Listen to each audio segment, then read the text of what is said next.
a couple years ago, many years ago, uh, uh, I, I picked up a bunch of friends of mine in my car, right? It was big enough to hold a couple of them, so it was far away.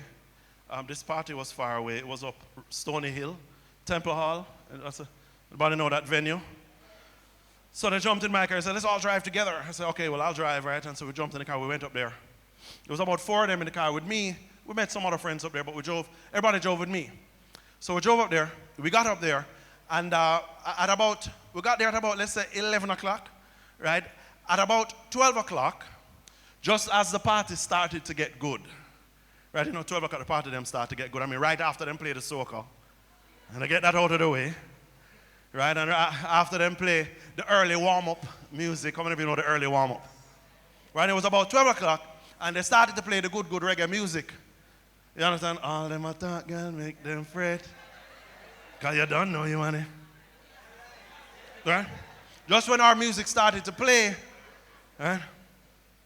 I had a feeling deep down on the inside, right? I had a shift in purpose, and I said, I have to go home. The music just started getting good, right? I just, I can say if I eat around the place, right? And I'm saying, but I have a feeling. So I went to one of my friends, and I said, yo, I have to go, right? And he's like, what my youth, you idiot, it's just 12 o'clock, we just come and the music start get good, and, you can go on then and blah, blah, blah, cussing me off.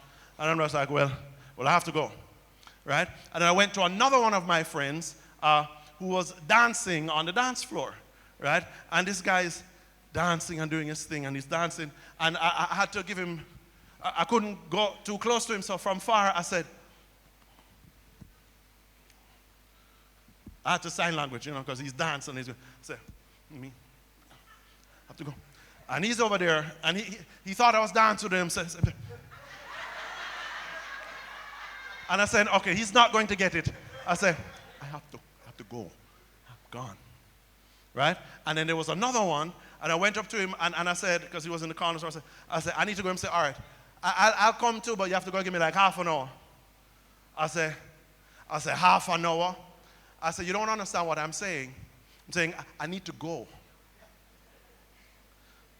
Right? And so I said, I need to go, and I have to go now. I can't wait on you because I need to go now. Any of you ever gotten that feeling? On the inside, it doesn't care. That feeling don't care where you are. It don't care what music is playing. It don't care what clock I strike. If you get the feeling on the inside that you need to go, you just have to go. So I said, I can't wait. I need to go, right? And I'm now going. I'm rushing out of the gate because I need to go. And it's one of them goes where you can't move slow because you need to go, but you can't really move too fast either because of how much you need to go. And on the way out, one of these guys, I saw a guy that I knew he didn't come with me, but he said, hey, Chris, where are you going? I said, I have to go. He said, well, give me a ride off of the hill. No, just going around by. I said, you're not going where I'm going, so you can't come with me. I want to understand what I'm saying. Where I was going, he could not come. So I said, you're not going where I'm going. I have to go, so I'm gone.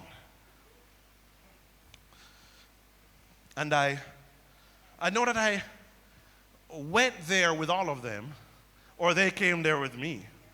But because of the feeling I had on the inside, I had to go. Somebody say I have to go. What I realized, what I knew, I guess, was that when you have to go, you have to go. How many of you have ever had to go? Like I had to go.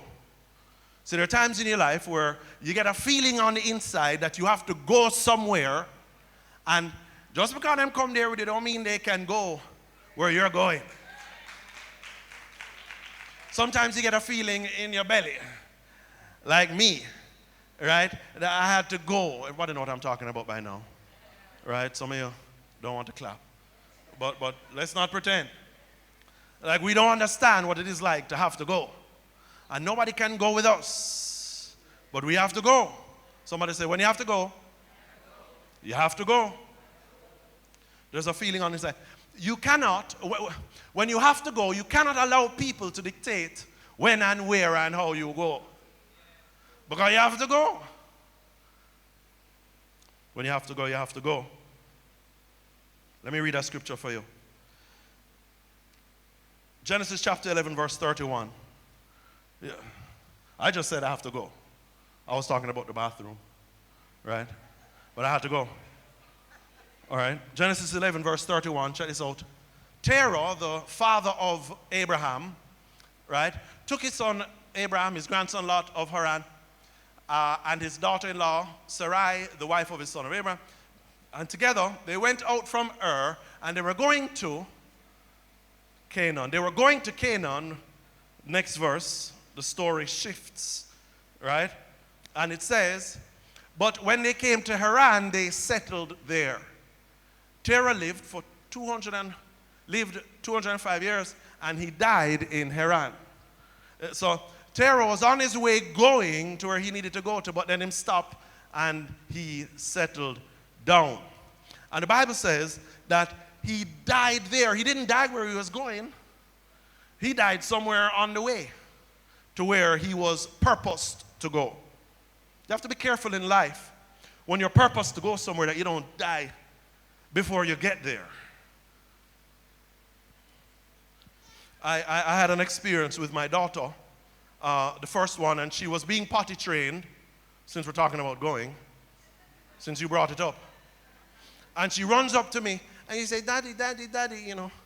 I said, what happened, baby? And because of the way she was standing and thing, I said, oh, you need to go to the bathroom, you need to go? She said, yes, I need to go. And then I remember that she's potty training, and this is when you come and say that you have to go first, then we take you there so you can stop using it in your pamper but use it in the right place because she's training, right? Your parents understand it. So I said, so you need to go? She said, yes. I said, well, come, baby. And I'm pulling her, I'm running and said, she needs to go, she needs to go. This is so amazing because she's learning to identify when she needs to go, right? And she let's go. And we're going, we get to the bathroom, you know, I lift up the seat, and I turn around, and she's standing there like this. And she looks defeated, and she starts to cry. And I said, what's wrong, baby? Don't you need to go? Come on, you need to go. Let's go. And I'm picking her up. She said, no, Daddy, no. I said, come on, you need to go. Don't be afraid of the toilet, you know. You need to go. Don't be afraid. And she says, no. I said, don't you need to go? She said, no, I gone.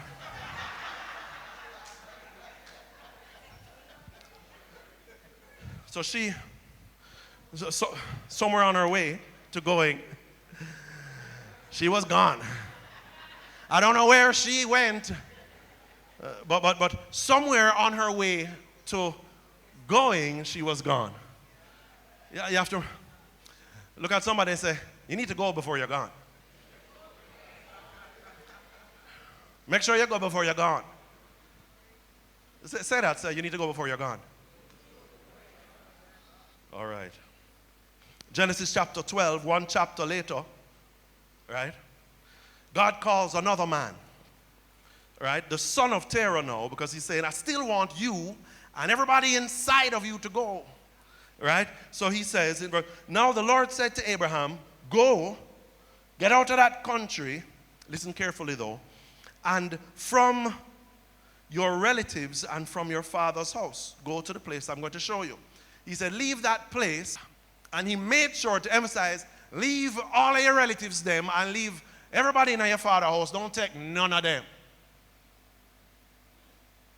I need you to get, I don't want you to start going and stop. Right? I don't want you to start going and have to stop because some of those people that you take are trying to dictate when and where you go. So he says, don't take none of them. Right? Don't take any of those people.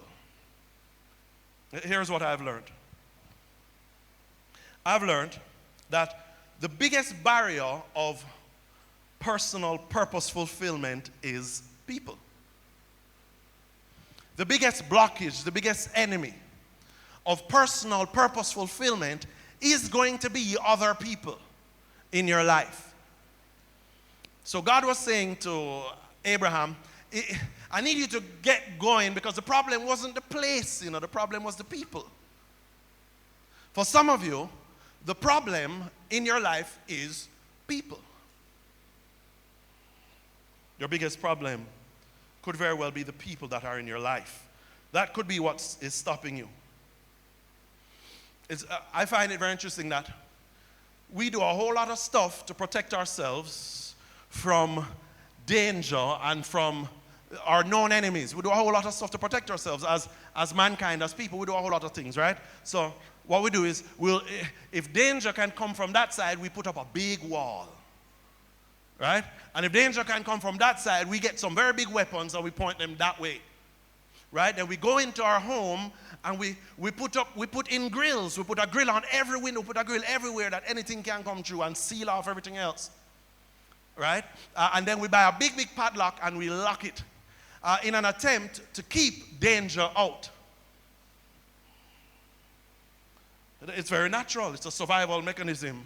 It's a response to what is happening. We want to keep danger out, but I need you to understand today that it is most often the things and the people that we let inside that become our greatest danger. I'm saying, it is most often those that you let on the inside of your house that cause you the most trouble in your life. Not the ones that may try to keep out. How many of you will admit that most of the trouble you got into in your life wasn't with your enemies? Most of the trouble you got into in your life was with your friend them. I know that's right. Somebody say, yeah, that's... And some of you have let people into your life, and they end up being the biggest problem in your life. That person might be in here today. Oh, Jesus, no, I'm just saying. Sorry. I'm just saying, watch out.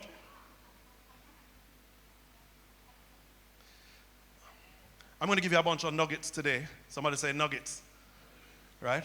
Let's start at the start, right?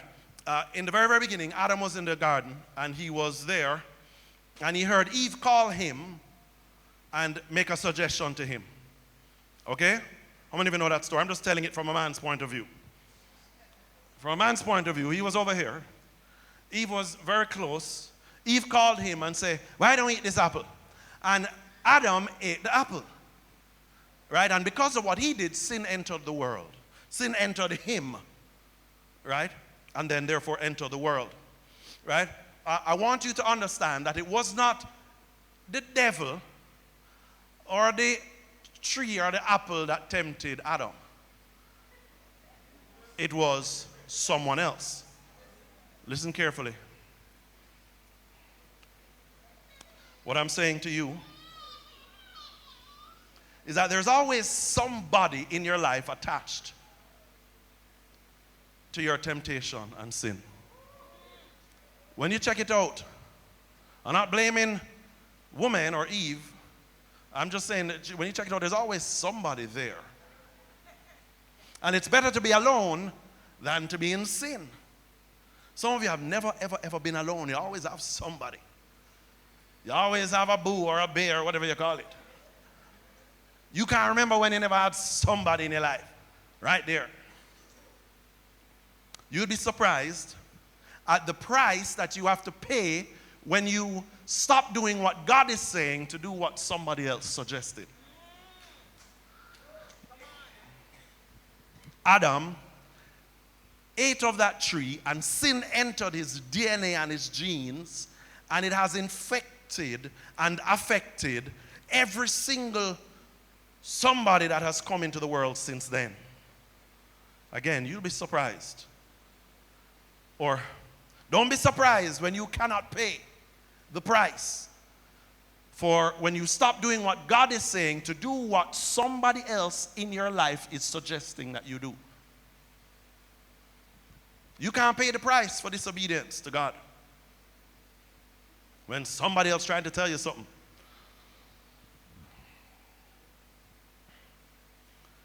Next nugget. You can't love them and love God at the same time. So you have some people in your life, I know, that you may love more than you love God. You have to check it out. I'm not talking noun love. I'm talking verb love. But I'm not talking about saying, well, no, I love God this big and I love everybody else this. No, I'm talking about the action love. The action of love that shows what is really, really there in the noun love. I'm talking about when you love others more than you love God. I'm talking about when you love someone, in loving somebody else, you're doing something that you know God don't want you to do. When you are doing what it takes to make somebody else happy, even if it makes God sad or angry. I'm talking about those people that you sin with and those other people that you sin for. Some of us have to be careful because we're loving others more actively than we love God. Be very, very careful. Some of us have gotten to the place where we are worshiping others, right? Whoever you love by action more than you love God has become your God. And here's what God says about that. Very, very quickly, Deuteronomy 5, verse 7. It says, you shall have no other gods before me. Right? Jumping down to verse 9. You shall not bow down to them or worship them. For I, the Lord your God, I am a very, very, very jealous God. I don't like it. How many of you know what jealousy feel like? Well, what jealousy make you do? Here's what.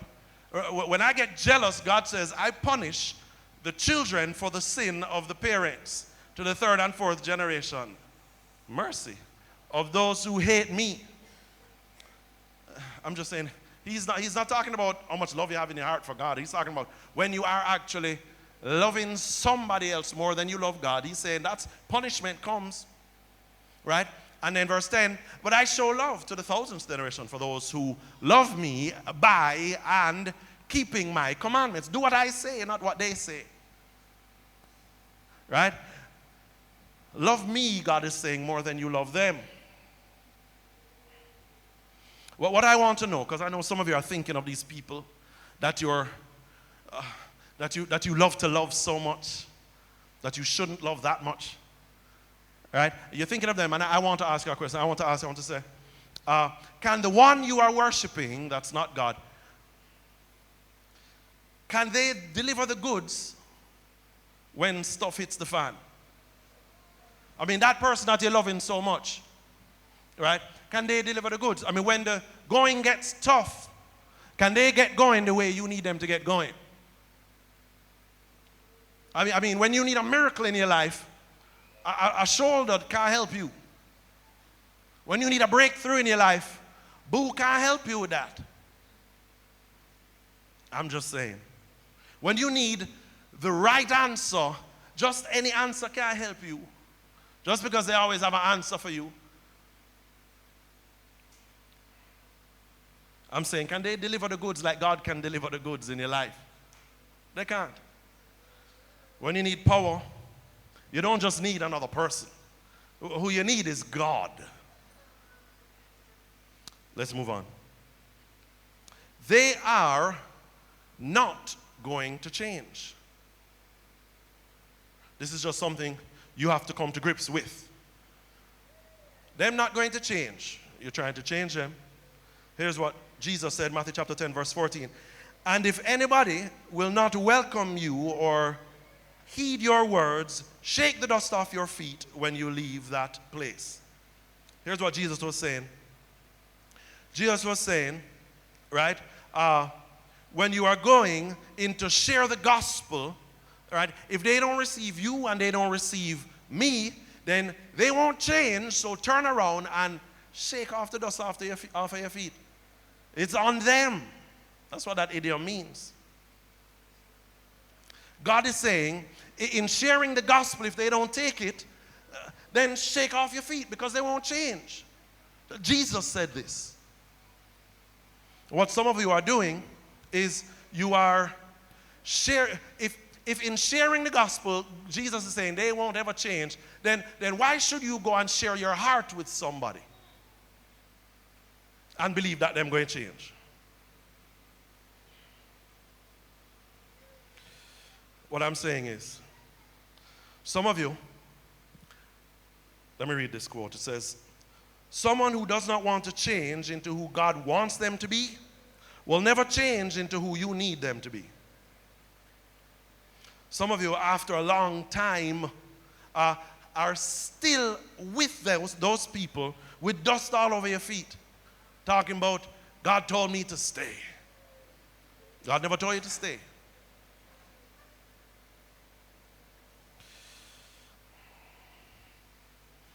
Some of you think that you're the Holy Spirit. You're not the Holy Spirit. If God can't change them,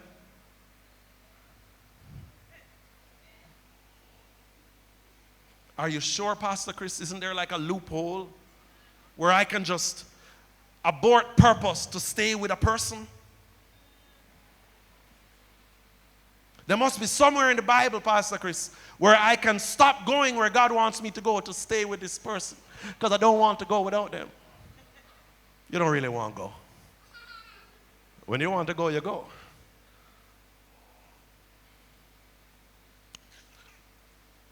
Broken people will stop to fix broken people. It's only broken people stop to fix broken people. There are some persons who love fixing other people. And that's because they're broken too. There's a syndrome, you read about it, psychology, it's called the white knight syndrome. Because some people believe that they're like a white knight that must ride in on a horse, see somebody, a damsel in distress or a man in distress or a friend, and stop what they're doing to help that person. As if the knight didn't have anywhere that he was going. As if the knight wasn't supposed to be headed to a war. The white knight syndrome says, I will stop everything I'm doing to help you. And psychologists will say that, with all the empathy and all the altruism, it's really because they're broken as well. It's not ministry to abort purpose. God says go, and you are stopping. You know when it's not ministry, when you have to stop doing what God says you're to do to help them.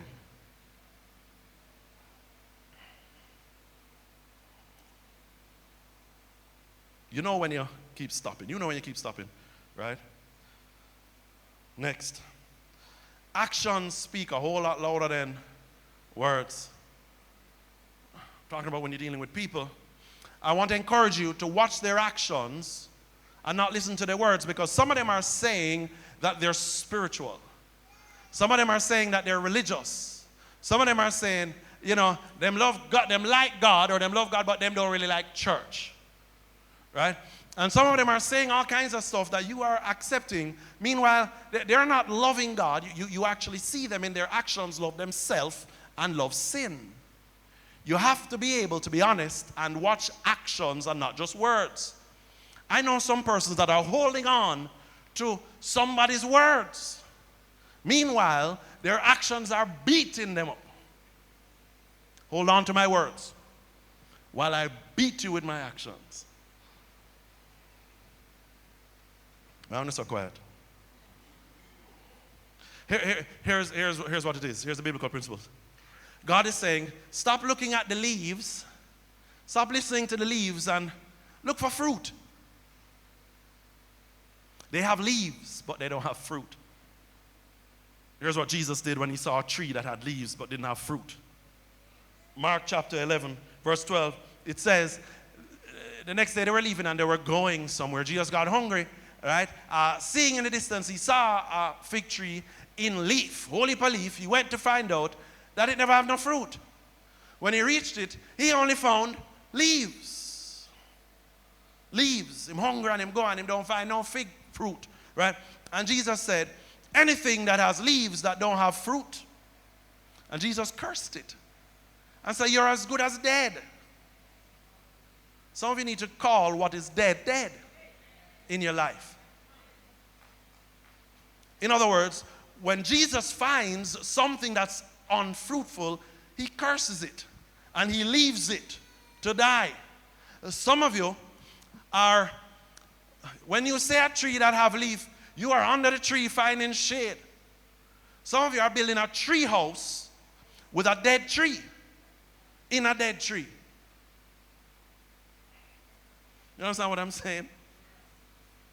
I'm saying there's no fruit. You don't see any fruit in their life. Action. But you're building a house with them. Sometimes when you have to go, you just have to go, right? Even if they come in or not. Time is a very valuable, non-renewable resource. Now, let me just say by show of hands, how many of you have time can waste? How many of you have time to give away? How many of you have time can give away and waste? I don't have any more time. I'm behind time as far as I'm concerned, trying to, with God, catch up. You can't get back time, so stop wasting it. I had a friend, a guy who, while we were in college, was moving forward with God. I mean, he was pressing forward with God. And then he met this girl. All of us met her, but he really met her, if you know what I mean. I'm just saying, she was Hispanic. And I said, hola, señorita, señora, something. Like, hola. I didn't speak Spanish, he did, so he was like, anyway, point is, he was moving forward with God. When he met her, he slowed down. And 5 years later, when I linked up with him again after college, he was in the same place he was with God. He hadn't moved at all. I guess he had time to waste. When you slow down to go at their pace, you slow down to grow at their pace.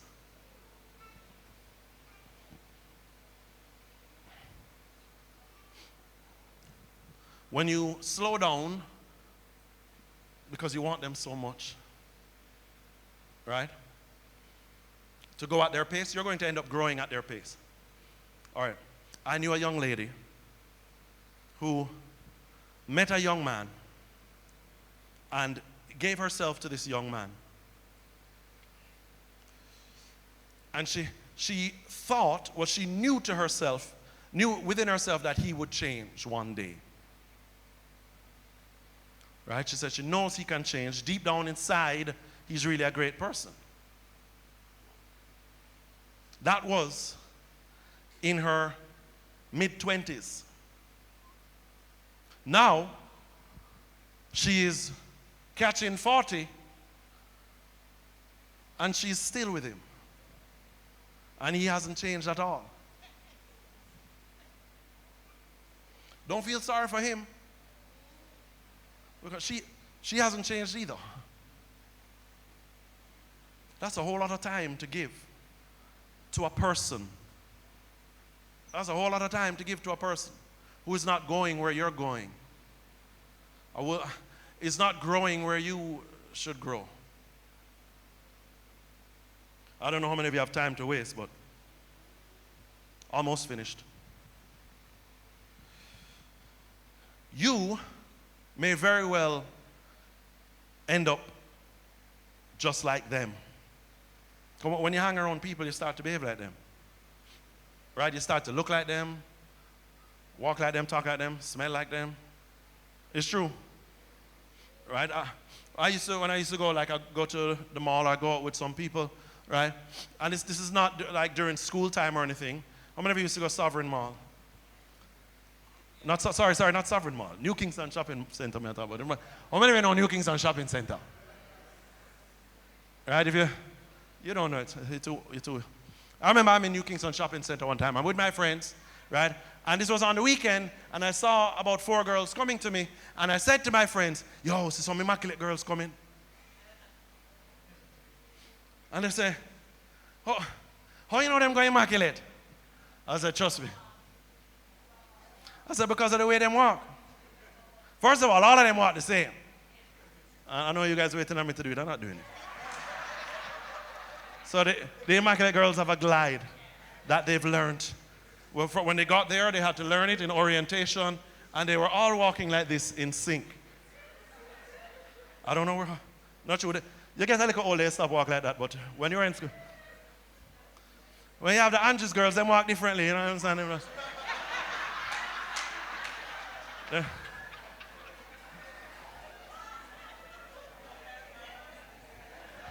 Big up to the Andrews. Okay, all right. The point I'm making is, when you hang around people, you become like them. Right? I don't have any scripture for that one, but listen. Birds of a feather, here's why it's very important. Birds of a feather don't only gather and flock together and become like each other, but birds of a feather fly together. So when you're hanging around with them, not only do you become like them, but you will end up where they end up. Birds don't only flock together, they fly together. If you're not ready to fly with them, then stop flocking with them.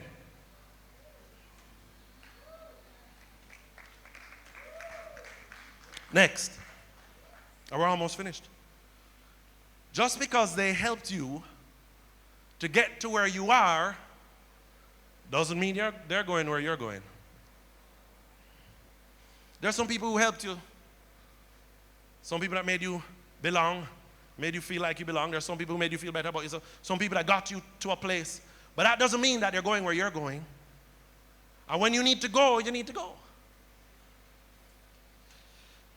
Some people in your life that used to lift you up, right now they're really just a weight, a dead weight. Not everybody, some of them. Check this out. Luke chapter 9, verse 60, it says this. A man came to Jesus and Jesus said, follow me, come with me and these other guys, let's go do this thing. Let's go and change the world.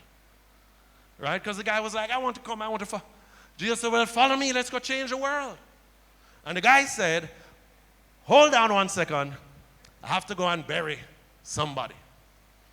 And Jesus said, no, come with me, let the dead bury the dead. What I'm saying is that some of you are even allowing dead people to keep you from your purpose. That's what Jesus said to him, at least. Don't allow somebody that dead to keep you from giving life. Some relationships are dead. Let them go. Somebody say, I will let the dead bury the dead. No, I need closure, Lord. Closure. All right. You're going to stop and go backwards for closure? When I have a big opening over here? You don't need closure. You need to go where God is sending you to go. God will close it for you. Lord have mercy. All right. Last nugget before my last one. All the doubters have to get out.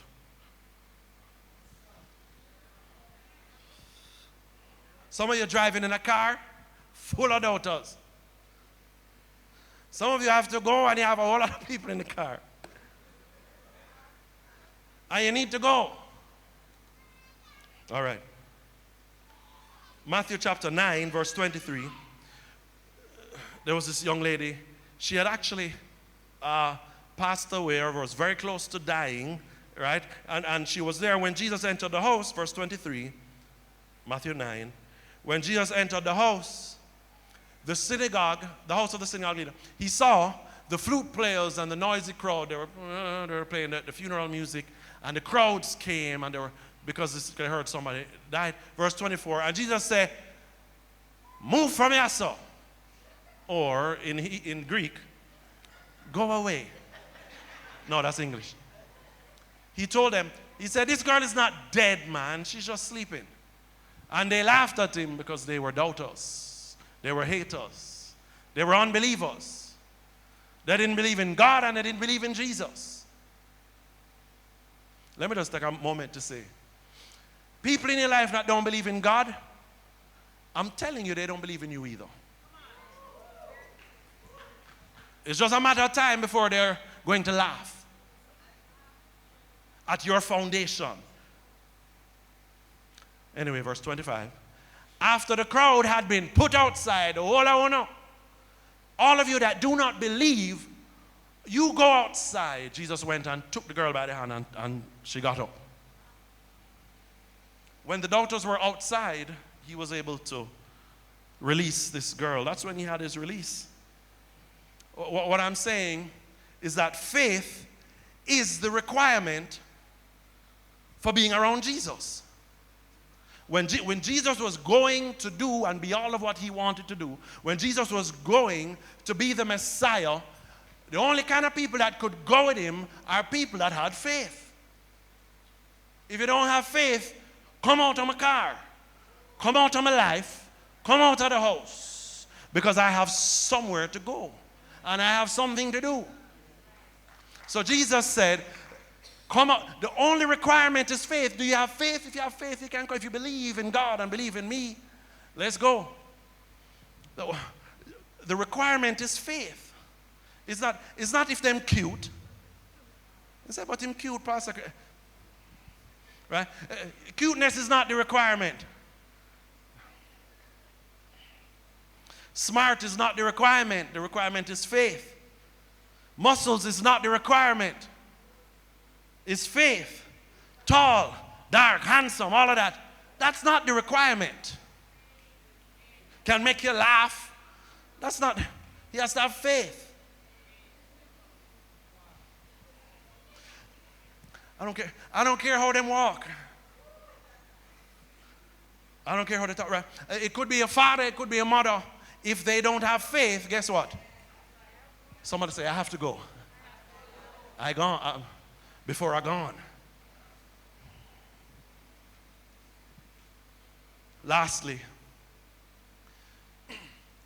run where left them and run freely to God. Please. You see, there was a time when we could not run freely to God. There was a time when we were separated from God. There was a big wall up. Right? And because of our sin, we could not run to God. I don't know how many of you know the story, but there was a big wall that sin built between us and God, and we couldn't get there. And what would happen is that we would have to run to people if we needed anything. We would have to run to persons that were limited. We were forced to, right? Mankind had to go to them one another to find covering and comfort. There was a time when we couldn't get to God. We couldn't even tell God we're sorry without going to somebody else. If we wanted to tell God, I'm sorry for building this wall, please forgive me, we used to have to go and kill a goat and kill a lamb and bring all these things and give it to a next man, and that man would have to take that stuff and pour out the blood so that he could take what you, when you say, I say, God, him say, him sorry. That's what we used to have to go through, right? And that priest used to have to, they were afraid even, and they would have to open this veil, and they would go through this veil so that they could talk to God on behalf of you. Just because he wanted to say you're sorry. Well, 2,000 years ago, Jesus Christ didn't let anybody stop him from going where he was going. He got to the cross, right? He was stretched out there with nails on either side, nails in the foot, and they beat him, right? And he bled, and he gave his life so that sin could be destroyed, death could be destroyed, and a very big, powerful thing happened. The veil that somebody would have to go through on behalf of somebody else, a whole bunch of, that veil was torn down. There was no more veil to separate man from the presence of God. The veil was torn down because Jesus was stretched out on the cross. Somebody said the veil was torn down. Jesus dying on the cross tore down the veil. Let's just read it and then let's wrap up. Matthew chapter 27 verse 50. And Jesus cried out again with a loud voice. This is when he was on the cross. And he yielded his spirit. 51. Then behold, over in the temple, the veil was torn in two, rip off and drop down from top to bottom, and even the earth began to quake. And the rods, they were split and everything mashed up. Jesus, because of his love on the cross, tore the veil so that we don't have to go through anybody to get to God. What I'm saying is, you don't have any excuse to run to anybody anymore. He's saying, run freely to me. Run freely to me, because this is the dispensation of don't stop. This is the dispensation of the green light. Green light means go. Green light means stop running to other people with your issues and your problems. Run to the one that has already solved them and is still solving new problems. You have new problems today, God is saying, I can solve it. Run to me. Nobody separates us from God. Not even ourselves. Not even our own sin. I'm saying the veil has been torn. Now you can put your hands together and clap.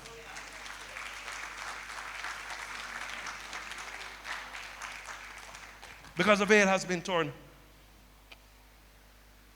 So, I had a conversation with my daughter. Right? And I gave my daughter the green light. And this is my oldest son. I sit down there with her one day. And I'm putting her to bed, and I get caught up sometimes in my love for her. She's number one, and I'm just there, and I'm just saying, baby, Daddy loves you so much. You know what I mean? You have his eyes, right? You look just like him, right? You're so cute. And I'm saying, Daddy loves you so much. You are my everything. And I said, Daddy loves you more than he loved you before. Daddy loves you more than, what is it? More than the moon and the stars come back, whatever. Those and I said, I love it. And you need to know that if you need anything, if anybody trouble you, if you even trouble us, if you need anything, come straight to Daddy. You understand what I'm saying? I said, baby, if you need anything, anytime, somebody say anytime, your daddy will be here for you. Just come, just knock on the door, just come on in, Daddy loves you. Anytime you need anything, from now until you get, Daddy loves you. I said, say after me. Say, Daddy loves me. Daddy loves me. She said, Daddy loves me. She might be was a little bit scared at the time because it got deep. Daddy loves me. I say, Daddy's my hero. I said, Daddy's my hero. I said, one more time, Daddy's my hero. Daddy's my hero. I said, basically, I gave her the green light. For her, the veil was torn. She can't come in. No, that sounds sweet. And it sounds really, really nice and smart. Unless your bedroom door don't have a lock on it.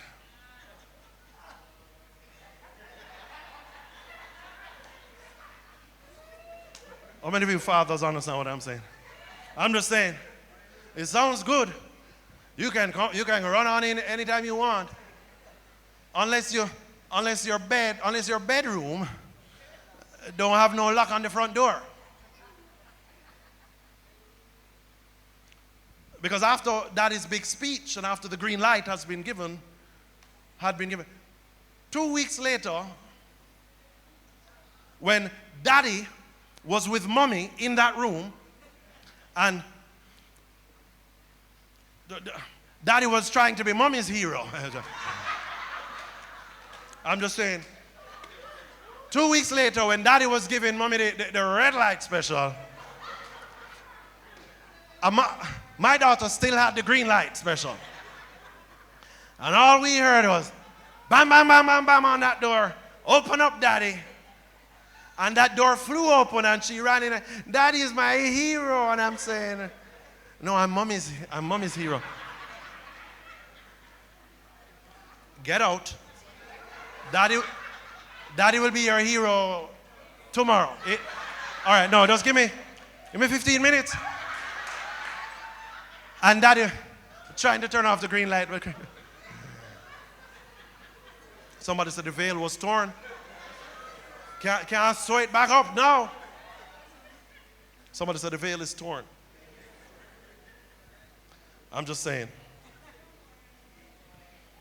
You need to understand that the veil is torn. And God is not like man, that he should lie. or God is not like man that him don't realize that what him saying sometimes don't really work out the way man really want to say. Sometimes we chat too much, but God don't chat too much. God chat just enough. And God is saying, I've given you the green light.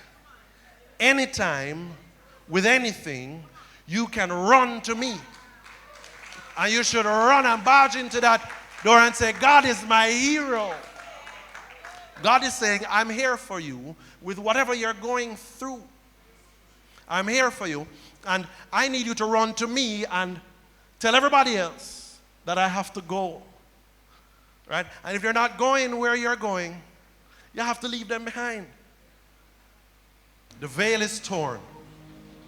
Do not let people stop you from fulfilling your purpose. I know you have people in your life that you love very much. But I need you to be careful that you're not loving them more than God. When Jesus says, follow me, even what helped you to get to that place needs to get left behind. God is saying, run to me. Run where left the whole of them. And run to me.